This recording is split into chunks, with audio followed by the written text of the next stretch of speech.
여러분, 아주 조금 오래전에 우리나라에서도 이게 주목이 됐던 때가 있었는데요. 알파고하고 이세돌이가 같이 좀 바둑을 뜬 적이 있었어요. 제가 그거 그날 다 봤거든요. 바둑을 볼 줄 모르는데 그냥 그게 대단히 흥미로웠습니다. 결과를 여러분들이 잘 아시겠죠? 알파고 기계가 이세돌을 이겼어요. 그런데 이세돌이 한 판을 승리했거든요. 이게 아주 치명적입니다. 74번의 승부를 냈는데 이 알파고가 한 번도 안 졌어요. 그런데 이세돌한테 한 번 져서 74전 73승 1패입니다. 그래도 우리는 그 알파고를 만나고 싶거나 뭐 하지는 않죠. 우리가 그래도 만나고 싶은 것은 이세돌 바둑 좋아하는 사람은 만나고 싶겠죠. 그 사람은 총 1400번 정도의 경기를 했는데 그 가운데 980번을 이겼어요. 그러니까 반보다 조금 훨씬 많이 이겼다고 볼 수 있고요. 또 그 이전에 있었던 이창호는 2700번을 싸워서 승리가 1900번이에요. 60%, 70%를 이기면요, 그러면 정말 최고의 프로이고 끊임없이 챔피언 자리에 있었던 걸로 사람들 속에 기억이 됩니다. 그런데 오늘 제가 여러분에게 드리고 싶은 말씀은 이제 앞으로는 기계적 고장이 일어나지 않는다면 단언코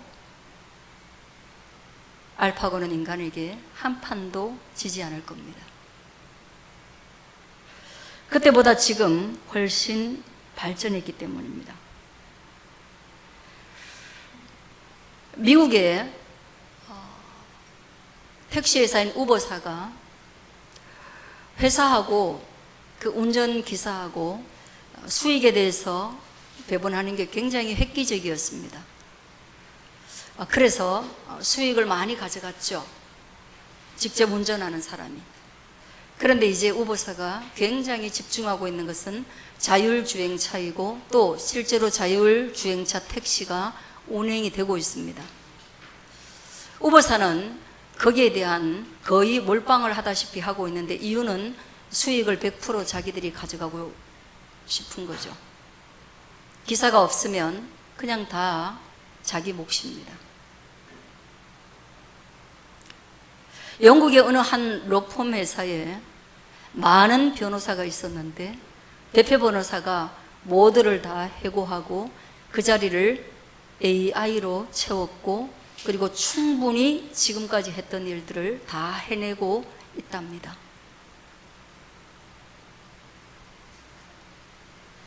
들으면 들을수록 우리가 어떻게 앞으로 살아가야 할지 두렵고 불안한 요소들이 이 세상에 가득합니다. 여러분도 이미 챗GPT를 사용하고 있으시고 거기로부터 많은 정보를 얻어내고 있으시겠죠. 그리고 앞으로 이 생성형 AI가 인류에 어떤 영향을 미치게 될지 여기에 대해서 우리가 두렵고 또한 반대편으로 일정 부분 희망을 가지고 그리고 어떻게 흘러갈 것인지 그것들로 인하여서 우리에게 주어지는 게 있다면 어쩌면 그 편리성보다 불안도가 훨씬 높아지지 않을까 그런 생각을 합니다. 저는 오늘 이 본문 앞에서 바울과 실라가 감옥에 갇혀 있으나 그러나 우리가 정말 갇혀 있는 것이 무엇이고 우리가 탈출해야 할 것이 무엇이며, 그리고 우리가 이 시대에 진실로 붙잡아야 할 것이 무엇인가를 시대적 상황 속에서 좀 다르게 해석해서 우리가 흔들리지 않고 불안해하지 않고 여전히 말씀 중심으로 살아가기를 원하는 마음으로 이 복음의 말씀을 여러분에게 전하는 것입니다. 여러분, 지난주에 우리가 나누었던 것처럼 바울하고 실라가 끊임없이 복음을 전하러 다니고 있습니다. 그런데 오늘 이 우리가 읽은 본문에서 보면 그 복음을 전하는 가운데에 한 귀신 들린 여종을 만나게 됩니다. 여자가 귀신이 들렸다는 거예요. 그런데 귀신 들린 여자임에도 불구하고 이 여자가 자기의 주인에게 굉장히 큰 이익을 남겨주고 있다는 겁니다. 그러니까 뭡니까? 우리로 말하면 신내림을 받았다는 것입니다. 정보가 없던 시대에 신내림을 통하여서 남이 알지 못하는 정보에 접근하게 되는 것이고, 그 정보를 활용해서 주인에게 이익, 그 몫을 챙겨주고 있었다는 거죠.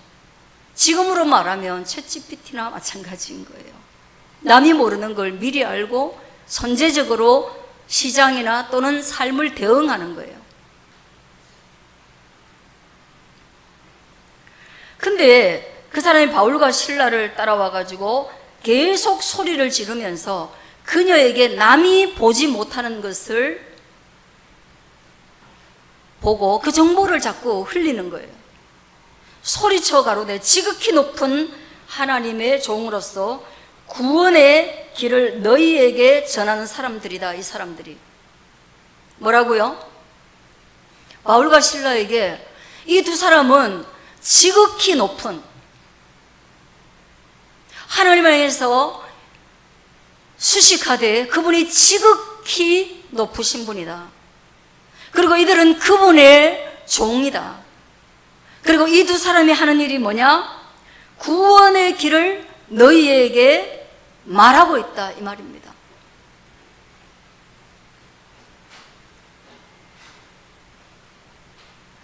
자기 자신도 신들려 있는데 그는 신들린 과정 속에서 구원의 진리를 말하는 것이 아니라 자기 주인에게 이익을 주는 그 일을 하고 있는데, 이 두 사람은 나와 다른 일을 하고 있어. 근데 그게 내 눈에 보여. 뭐야? 그들은 구원의 길에 대해서 너희에게 말하고 있어. 이렇게 말하는 거죠. 이거를요, 여러 날을 따라다니는 거예요. 막 소리 지르고. 그 바울과 실라가 복음을 전하는데 불편한 거예요. 소위 말하면 깽판을 치는 거죠. 왜? 바울과 실라는 하나님이 지극히 높은 분이신 것을 압니다. 그 정보가 새롭지 않습니다. 그리고 구원의 길을 자기들이 전하고 있다는 것을 다른 사람에게 굳이 들어야 될 이유가 없습니다. 왜? 자기들은 구원의 복음을 전하려고 고향과 친척을 떠나서 선교 여행을 하는 사람인데요. 그게 뭐 그래 중요한 정보가 되겠습니까? 그래서 그거 너무 시끄럽고 복음에 방해가 돼서 하루는 그 귀신에게 말했습니다. 여자에게 말한 것이 아니라 그 여자 안에 들어와 있는 귀신에게 말했습니다. 이거는 무당적 성격이에요. 그 귀신에게 말하면서 그리스도의 이름으로 내가 네게 명하노니 그에게서 나오라. 명령한 겁니다. 왜요? 지극히 높으신 하나님이 귀신보다 레벨이 높다라는 것을 말하고 있는 거예요. 귀신은 하나님의 통치 아래에 있습니다, 여러분. 그러면 하나님이 왜 하나님의 통치 아래에 있는 귀신을 여기에 있게 했는가? 여러분, 그건 창세기에 나오는 것처럼 종말이 올 때까지 귀신을 인간 위에서 공중 권세 잡은 자로 하나님이 일정 시간 동안 허락해 놓았기 때문입니다. 그 허락된 기간 동안 귀신은 힘을 발휘합니다. 그래서 귀신에게 힘이 없다라고 말씀하시면 안 되는 것입니다. 있습니다. 그러나 그 귀신은 하나님의 능력으로 제압이 가능하고 하나님의 성령의 기름 부으심을 받은 강력한 주의 종들의 입술로도 제압이 가능한 것이죠. 그래서 말하는 거예요. 나와라. 그러니까 귀신이요, 두말 안 하고 성경대로 얘기하면 즉시 나오니라. 즉시 나왔어요. 19절에 보십니다. 여종의 주인들은, 여종에게 주인이 복수로 있네요. 자기의 수익에 소망이 끊어진 것을 보고 바울과 실라를 붙잡아 장터로 관리들에게 끌어갔다가, 뭐 예전에 점을 치는 사람들은 사실 점만 치지 않고 신체적 어떤 매춘 행위도 같이 했는데, 여기도 모르겠습니다. 그런 것인지 그를 뒤에서 봐주는 사람들이 좀 있었나 봐요. 그런데 귀신이 나가버리니까 수입이 딱 끊겨버렸습니다. 화가 난 거예요. 바울과 실라를 붙잡아가지고 장터에 관리들에게 끌고 갔습니다. 그리고 그 관리되는 사람들 중에 상관에게 말하되, 이 사람 유대인인데 우리의 성을 대단히 요란하게 하고 어지럽힌다. 로마 사람인 우리가 받지도 못하고 행하지도 못할 풍속, 곧 우리가 알고 있는 복음을, 예수 그리스도의 복음을, 구원의 도리를 전하고 있는데 그것이 헬라인에게는 용납되지 않는 것을 전함으로 인해서 이 우리의 문화를 어지럽히고 있다, 이 말이죠. 굉장히 큰 죄입니다. 예전에는. 소크라테스도 이것 때문에 죽었잖아요. 지금도 수많은 사람들이요, 사상이나 문화적인 문제로 여러분 정치적 탄압이나 여러 가지를 받습니다. 아직도 여러분 우리는 사상전 치르고 있지요.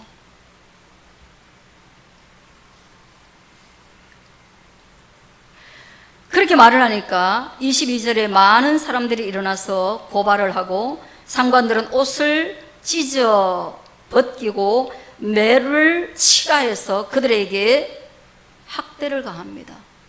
핍박을 가하는 거죠. 그렇게 많이 치고 난 뒤에 아주 깊은 감옥에 그들을 가두고 든든히 지키라고 명령을 합니다. 그것도 못 믿어서 귀신이 떠나가게 했던 그들의 능력에 대한 불안감 때문에 어떻게 했습니까? 발에 쇠고랑을 채우는 착고를 채웠는데 든든히 채웠다라고 말하고 있어요. 그러면 바울과 실라는 절대로 움직일 수 없는 상황, 탈출할 수 없는 상황, 탈출해도 도망갈 수 없는 상황, 이런 상황 가운데 놓여 있는 거죠. 25절입니다. 한밤중에 바울과 실라가 이 상황 속에서도 그가 무엇을 하는지 우리는 이 장면에 주목하길 바라요. 여러분, 더할 수 없이 우리의 인생이 경제적 상황이든지 신체적 상황이든지 또는 여타 관계의 상황이든지 우리가 겪을 수 있는 모든 어려움들이 정말 깊은 옥에 갇힌 것과 같고 그 손과 발에 착고를 채운 것과 같고, 그리고도 우리가 탈출할 수 없도록 간수들이 든든히 지키고 있는 내 인생의 절벽 같은 상황, 풍전등화 같은 그런 상황 속에서 우리가 할 수 있는 게 뭘까? 사방이 다 막혀 있다면, 인간에게 동서남북 모든 상황이 다 막혀 있다면 우리는 과연 어디를 바라보고 어디에 기대할 수 있을까? 그때 저는 오늘 이 본문의 말씀에 근거해서 여러분에게 말씀드립니다. 모든 곳이 막혔을 때 비로소 우리가 땅이 아니라 위를 바라볼 수 있는, 하늘을 바라볼 수 있는 은혜가 있기를 주의 이름으로 축원드립니다. 하늘을 바라본다라는 것은 말씀에 의존하는 것입니다. 하늘을 바라본다라는 것은 우리에게 주님이 약속하신 기도하는 것입니다. 우리가 찾고 두드리고 문을 열면 우리에게 만나주시겠다, 주시겠다, 채워주시겠다, 응답해 주시겠다, 입을 여는 것보다 더 크게 공급해 주시겠다라고 말씀하셨던 그 언약에 기대어서 기도하는 것입니다. 기도하는 것입니다.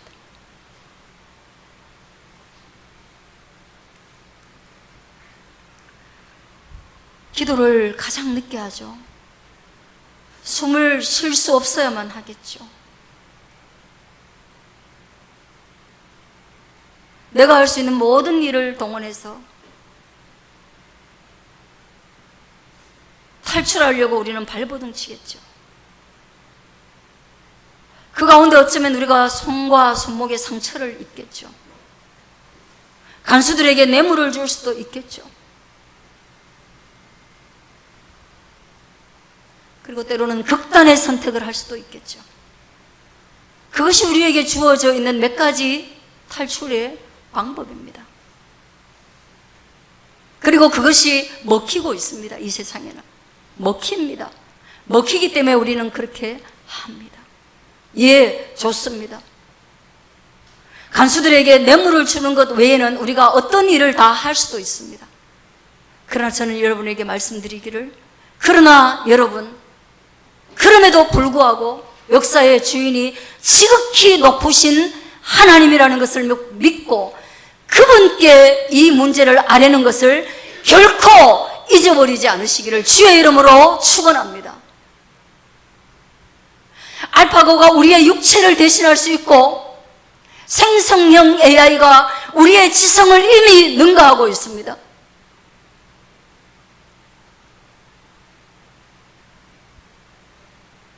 이제 어쩌면 우리의 모든 제조업에도 로봇이 도입될 수도 있습니다. 그러나 그가 지극히 높으신 하나님의 얼굴을 알고 있지 않으며 그가 또한 우리의 인류 인생을 결코 구원의 길로 인도해내지는 못한다는 그 한 가지 사실, 그리고 또 하나, 알파고는 영적 존재가 아니라는 사실을 여러분 아셔야 돼요.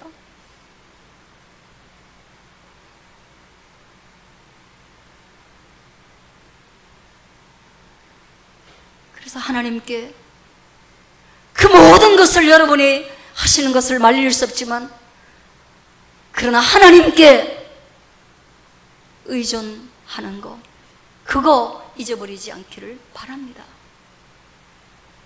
바울과 실라가 기도했고, 기도하는 것은 하나님께 요청하는 것이고, 이 상황을 보고한 것이고, 그래서 이 상황 속에 하나님이 개입하시라고 말씀하는 거고, 제발 좀 간섭해달라고 말씀하시는 것이고, 내가 포기할 수밖에 없는 상황이지만 하나님은 포기하지 않기를 요청하는 그 기도 이후에 그들이 또 한 것은 하나님을 찬송하며,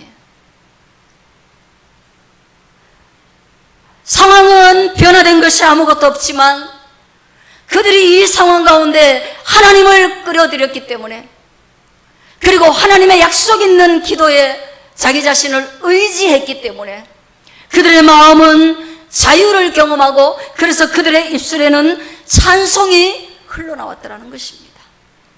그리고 이 상황을 누가 봤다? 죄수들이 듣고 있더라.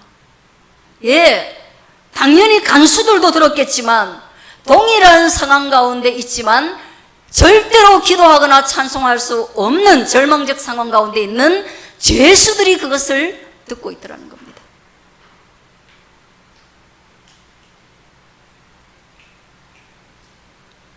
그런데요, 하나님이 개입하셨습니다. 이렇게 드라마틱하게 우리 인생에도 개입한다면 나도 기도할 거야, 그럴 수 있어요. 그러나 우리는 바울과 실라와 같이 이런 드라마틱한 절망 속에 빠지지 않았음을 또한 여러분 기억하시고, 또한 그런 시대적 정황 속에 있지도 않다라는 것을 기억하시고, 한번 보십시오. 갑자기 큰 지진이 나서 옥터가 움직입니다. 그리고 문이 곧 다 열리며 모든 사람의 매인 것이 다 벗어졌습니다. 기가 막힌 일이 발생한 거예요. 간수가 자다가 깼어요. 그렇게 잘 지키라고 하는데 또 자는 놈은 또 뭐야? 예? 그렇게 위험한 죄수라고 말했는데 그럼에도 또 자는 사람이 있어요, 여러분. 이런 희한한, 예. 깨어가지고 옥문이 다 열리고 사람의 매인 것이 벗어져 있는 것을 보았겠죠. 그리고 이 사람 자다가 일났기 때문에 현장을 오판합니다. 자다가 일났으니까 현장 오판이죠. 안 잤으면 이거 처음부터 다 봤겠죠. 현장 오판합니다. 어떻게 오판하느냐? 예, 죄수들이 다 도망간 줄 알고 자살하려고 갇히지 않았음에도 불구하고 갇힌 자 중에 가장 절망적인 형태의 자기 포기, 자살을 하려고 칼을 빼들었어요. 근데 갇혀있는 바울이 지키는 자에게 소리칩니다. 네 몸을 상하지 말라. 우리가 다 여기 있노라. 옥문이 열리고 창고가 풀렸음에도 불구하고 그들이 아직 나가지 않고 여기 다 있다라고 안심을 시킵니다. 그래서 간수가 이제 현장을 제대로 좀 파악하자. 등불을 가져와라. 그리고 난 뒤에 비춰보니까 진짜로 숫자 그대로 다 있는 거예요. 돈통에는 돈이 그대로 있는 것처럼 갇혀있는 사람들의 숫자가 그대로 있고, 다만 창고가 열려 있고 그들이 선동하거나 또는 폭력을 일으켜서 자기들에게 해를 끼치려고 하고 있지 않다는 상황을 다 판단한 것이죠. 그랬더니 이 사람이 뭐예요? 다시 옥문을 가두고 창고를 채워서 상황을 원위치시키는 것이 아니라 이것이 정말 자다가 깨서도 이것이 정말 현실적으로 불가능한 상황이라는 것을 캐치하게 됩니다. 그리고 내가 지금 옥문을 다시 잠그고 다시 창고를 채워야 될 상황이 아니다. 오히려 두려워서 떨며 바울과 실라 앞에 엎드려서 여기에서 우리가 읽은 본문이 나오는 거예요. 내가 어떻게 하여야 구원을 받으리까? 내가 어떻게 하면 정말 구원받을 수 있나요? 도대체 이 상황은 뭔가요? 당신들은 갇혀있지만 오히려 내가 지금 영혼의 감옥에 구원함을 받을 수 없는 영적 감옥에 갇혀있는 상황을 파악하고 내가 알지 못하는 것들 중에 당신이 아는 게 뭐냐? 내가 보지 못한 것 중에 당신이 본 것이 뭐냐? 어떻게 하여야 내가 구원을 얻을 수 있겠습니까? 라고 갇혀있는 자들에게 구원을 질문하는 것입니다.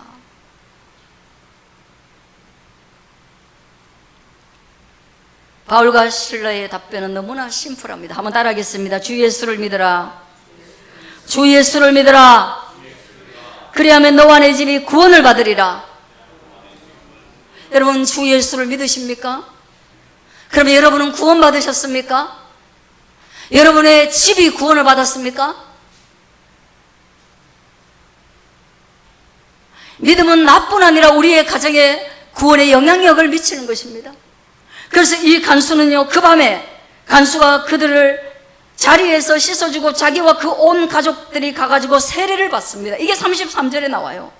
그리고 그들을 데리고 가가지고 자기 집에 올라가서 음식을 차려줍니다. 그리고 그와 그의 온 집이 이 이야기를 듣고 하나님을 믿게 되는 것입니다. 할렐루야. 그리고 하나님을 믿으면 우리에게 나타나는 증거가 뭡니까? 한번 따라 하겠습니다. 크게 기뻐하니라.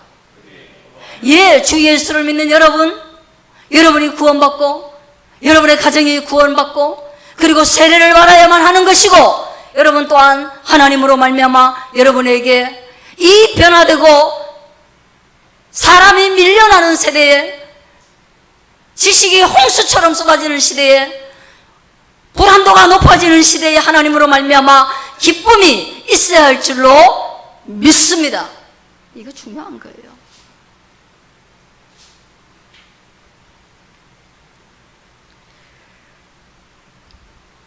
그리고 난 뒤에 상관들은 부하를 보내고 간수들은 끝내 여차여차해서 이 사람들을 풀어주라고 하는 데까지 나가게 됩니다. 그때 여러분, 이 엄격한 바울이 이 기적 같은 일이 벌어졌음에도 불구하고 이 기적 뒤에 바울이 무슨 일을 하는지 아세요? 여러분은 이런 일이 벌어지고 나면 어떻게 할 것 같아요?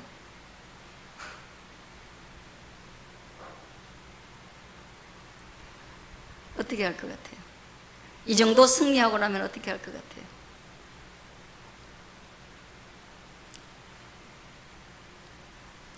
이세돌이 너무 승승장구하고 너무 큰 사람들을 너무 쉽게 이겨서 바둑의 슬럼프를 경험했다더라고요.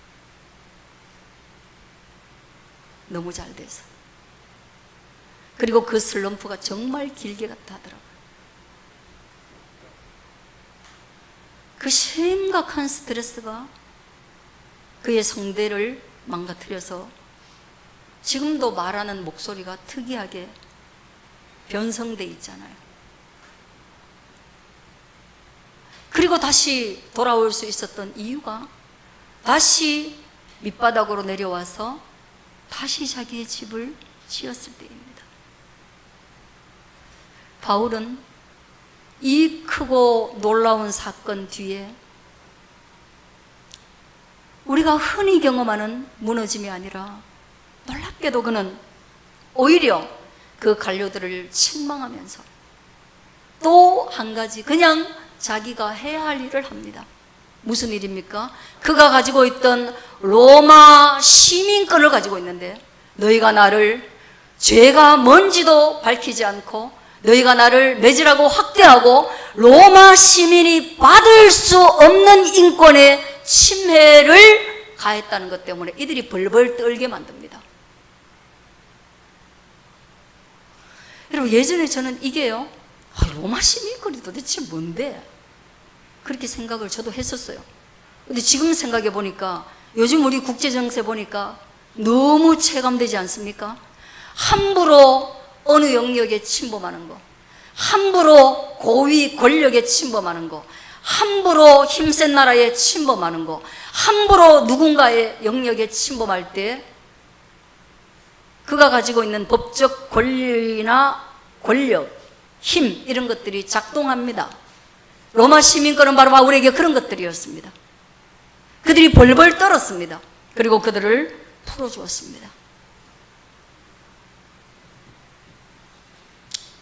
여러분, 저는 요동치는 세상에서 다시 한번 인간이 스스로 갇히기를 원하고 있는 이 지성의 시대에, 결코 AI 시대에